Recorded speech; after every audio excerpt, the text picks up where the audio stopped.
In a town where the wind carried whispers of old sorrows, Isabella lived a life of quiet desperation. She was a writer, weaving tales of love she had never truly known.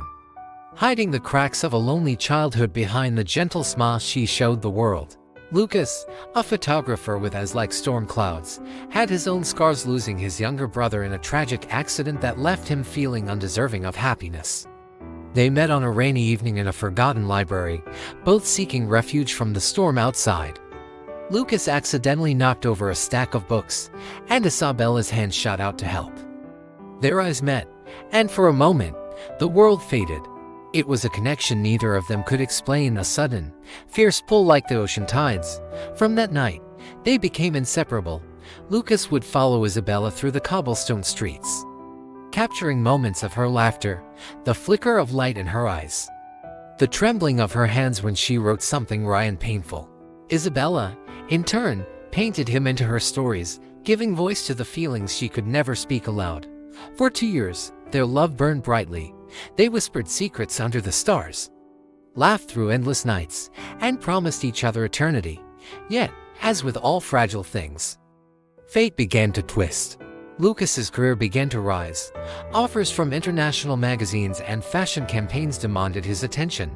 The tours, dateless flights, and the new people entering his life chipped away at the bond he and Isabella had sworn could survive anything. He tried to hide it. He tried to convince himself that distance was temporary. But temptation, subtle, insidious, found him. In a cafe in Paris, he met Amélie, a fellow photographer with charm and ambition, who flattered him, laughed at his jokes, and slowly became a companion to his lonely nights. Lucas didn't notice the walls he was building around Isabella, walls made of polite excuses, missed calls, and promises he could no longer keep. Meanwhile, Isabella waited. She poured herself into her writing, each word a desperate attempt to hold onto the love that was slipping through her fingers. She read old messages, traced the memory of his touch in the air, hoped against hope that he would come back to her. But months passed, and then years, and the silence grew louder than any words they had ever shared. The truth came to her like a cold wave. Lucas had found someone else. The betrayal shattered her world. She left town without telling him, carrying only her manuscripts and memories. She moved to a city far away, hoping the distance would dull the pain. But it never did. Every street, every cafe, every corner reminded her of him. Lucas returned home months later, expecting to find Isabella waiting, only to find an empty apartment, empty streets, and the echo of a love he had abandoned. Guilt consumed him. He realized, too late, that the woman he had loved, truly loved, had been right there, and he had let her go for a fleeting comfort. He tried to reach her. Letters, calls, messages, but Isabella never replied. She had learned that sometimes the heart must protect itself. Lucas watched from afar, seeing her publish novels, her name growing famous, and understood that the world could cheer for her success, but he would never be part of it. Years later, Lucas wandered through old photographs, each one a painful reminder of what he had lost.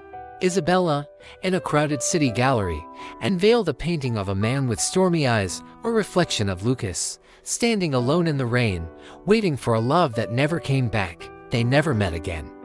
Their love remained a ghost haunting their hearts, a wound that refused to heal. Lucas played music that made strangers cry.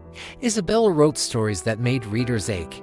Yet neither could escape the echo of the love that had been stolen by ambition, distance, and betrayal.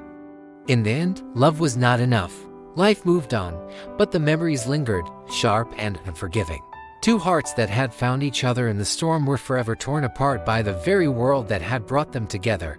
And so, beneath every rainfall, both Isabella and Lucas remembered not the happiness, not the laughter, but the unbearable ache of what could have been.